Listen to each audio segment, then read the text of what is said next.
Misalkan glorifikasi kewirausahaan sama saja seperti kita memadamkan api harapan bagi mereka yang ingin keluar dari keterbatasan ekonomi.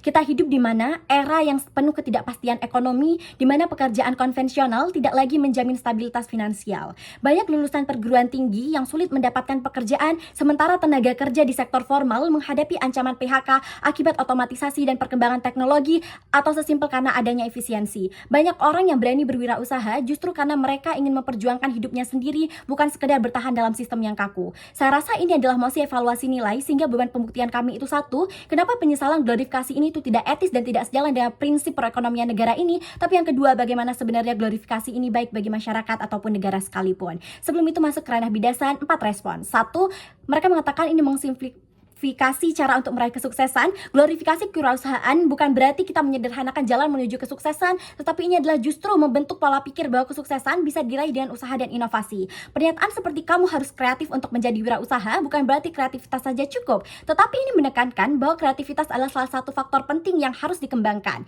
Saya rasa ketika ada glorifikasi ini, justru ini akan mendorong individu untuk terus belajar dan mengasah berbagai keterampilan lain yang dibutuhkan, seperti misalnya manajemen, pemasaran, dan kepemimpinan. Motivasi inilah yang pada akhirnya akan menjadi prasyarat agar masyarakat terus berkembang. Saat ini banyak platform pelatihan dan komunitas bisnis yang muncul sebagai akibat dari glorifikasi ini pada akhirnya akan membuka akses bagi siapa saja. 2, mereka mengatakan glorifikasi nilai kewirausahaan akan menjadi modal eksploitasi bagi mereka yang ingin sukses secara instan. Glorifikasi kewirausahaan tidak akan menjadi ladang eksploitasi bagi masyarakat marginal sekalipun, justru sebaliknya ini akan membuka lebih banyak peluang bagi mereka untuk mandiri secara ekonomi. Karena dengan dorongan kewirausahaan, masyarakat tidak hanya bergantung pada pekerjaan formal yang sangat sering sulit diakses, tetapi bisa menciptakan peluang mereka sendiri. Sadari juri, dunia sudah progresif, orang-orang gak akan semata-mata terdoktrinasi sama omongan motivator belaka. Ada diskursus antara materi atau tips wirausaha dari motivator dengan pelaku ekonomi yang lain, variabelnya jadi banyak, motivator bukan satu-satunya sumber dan kiblat mereka, maka orang-orang gak akan terdoktrinasi segitu mudahnya. 3, menciptakan standar yang tidak realistis. ACC akan menciptakan standar yang tidak realistis, tapi saya rasa itu gak apa-apa. Ini tetap lebih baik daripada kita tidak memiliki standar sama sekali. Karena dengan standar yang tinggi, orang-orang akan terdorong untuk berusaha lebih keras, belajar lebih banyak dan mencoba hal baru. B, justru dengan menyesalkan standar yang tinggi ini akan menciptakan standar yang lebih buruk. Standar di mana orang-orang akan takut bermimpi besar dan mengambil resiko. Justru dengan glorifikasi ini, masyarakat lebih sadar akan peluang dan tantangan yang ada dibandingkan hanya terpaku pada jalur kerja konvensional yang semakin tidak stabil. 4, mereka mengatakan akan ada counter narasi bahwa peluang lain itu tetap akan ada. Ini A- juri, mari kita flip logikanya, karena ketika tidak ada bentuk glorifikasi ini, maka proliferasi yang akan berkembang di masyarakat adalah pekerjaan konvensional adalah satu-satunya pekerjaan yang mampu memberikan stabilitas ekonomi bagi masyarakat itu sendiri. Masuk pada poin argumen 1, mengapa secara prinsip kewirausahaan itu sebagai manifestasi hak individu atas kebebasan ekonomi. Setiap individu itu memiliki hak untuk mereka mengejar kebebasan ekonomi dan menentukan jalur hidupnya sendiri. Namun dalam realitasnya, banyak orang masih terjebak dalam sistem yang membatasi pilihan ekonomi mereka, baik karena tekanan sosial, keterbatasan akses, maupun narasi yang menganggap pekerjaan konvensional sebagai satu-satunya jalan menuju stabilitas.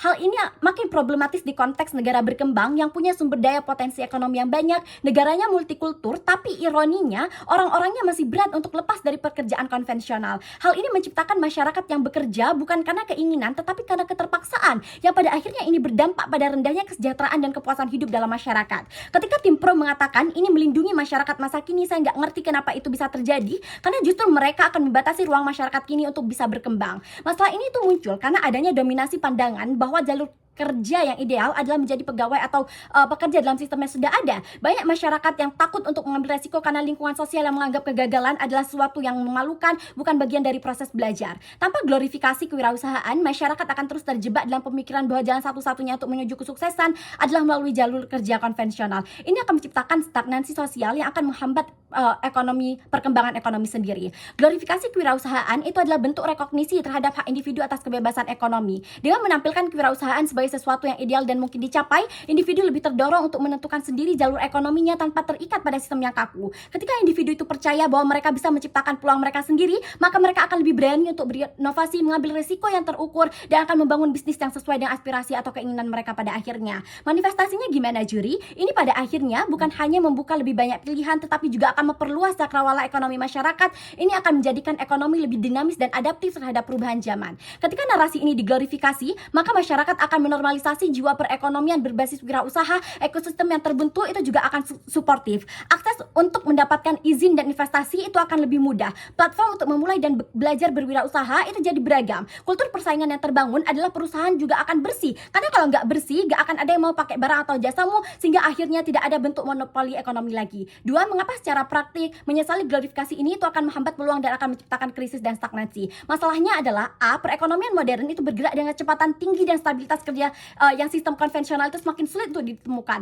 Lapangan pekerjaan formal itu semakin kompetitif. Akibatnya banyak individu, terutama generasi muda, mereka kesulitan untuk mendapatkan pekerjaan yang layak. B, masih banyak daerah dengan tingkat pengangguran tinggi karena keterbatasan akses terhadap pekerjaan formal. Ketika narasi ini disesalkan, maka angka pengangguran dan kesenjangan ekonomi itu akan semakin buruk. Masalah ini tuh muncul karena ketidakseimbangan antara jumlah pencari kerja dan ketersediaan lapangan pekerjaan formal. Perusahaan-perusahaan besar yang cenderung mencari tenaga kerja dengan kualifikasi tinggi, sementara tidak semua individu atau masyarakat memiliki kesempatan yang sama atau memiliki kesempatan untuk mendapatkan pendidikan yang sesuai dengan tuntutan industri. B, terkait bagaimana kebijakan ekonomi yang masih berfokus pada sektor industri besar membuat usaha kecil dan menengah atau UMKM seringkali tidak mendapatkan cukup exposure atau perhatian. Meskipun sektor ini sebenarnya menyerap tenaga kerja dalam jumlah besar, jika tidak ada dorongan kuat bagi masyarakat untuk berwirausaha, maka ketimpangan ini akan terus berlanjut. Glorifikasi menjadi solusi utama dalam mengatasi permasalahan ini. Ketika kewirausahaan itu dipandang sebagai sesuatu yang prestisius dan ideal, semakin banyak individu yang terdorong untuk menciptakan bisnis mereka sendiri daripada hanya mengandalkan pekerjaan formal.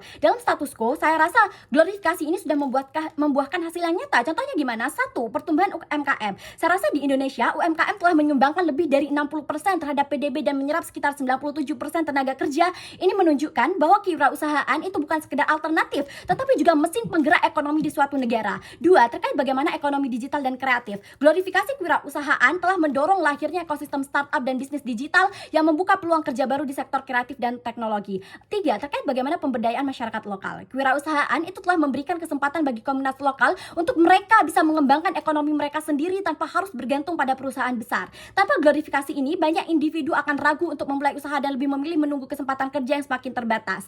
Penimbangannya gimana? Jika glorifikasi kewirausahaan terus didorong, lapangan pekerjaan itu akan meningkat dan pertumbuhan ekonomi akan lebih inklusif. Masyarakat tidak lagi hanya bergantung pada sektor formal, tetapi memiliki fleksibilitas untuk menciptakan peluang mereka sendiri. Ini juga akan mengurangi kesenjangan sosial karena individu dari berbagai latar ekonomi memiliki kesempatan untuk sukses melalui bisnis. Ini sesuai dengan visi negara untuk menciptakan kesejahteraan yang lebih luas bagi seluruh rakyatnya. Sebaliknya, jika glorifikasi ini disesalkan, maka kita justru menghambat perkembangan ekonomi yang lebih dinamis. Ketika masyarakat tidak lagi melihat kewirausahaan sebagai pilihan yang bernilai, mereka akan lebih pasif dalam mencari peluang. Angka pengangguran bisa meningkat dan daya saing ekonomi negara akan melemah. Ini akan bertentangan dengan prinsip keadilan ekonomi karena menghalangi individu untuk bebas memilih jalur kesuksesan mereka sendiri.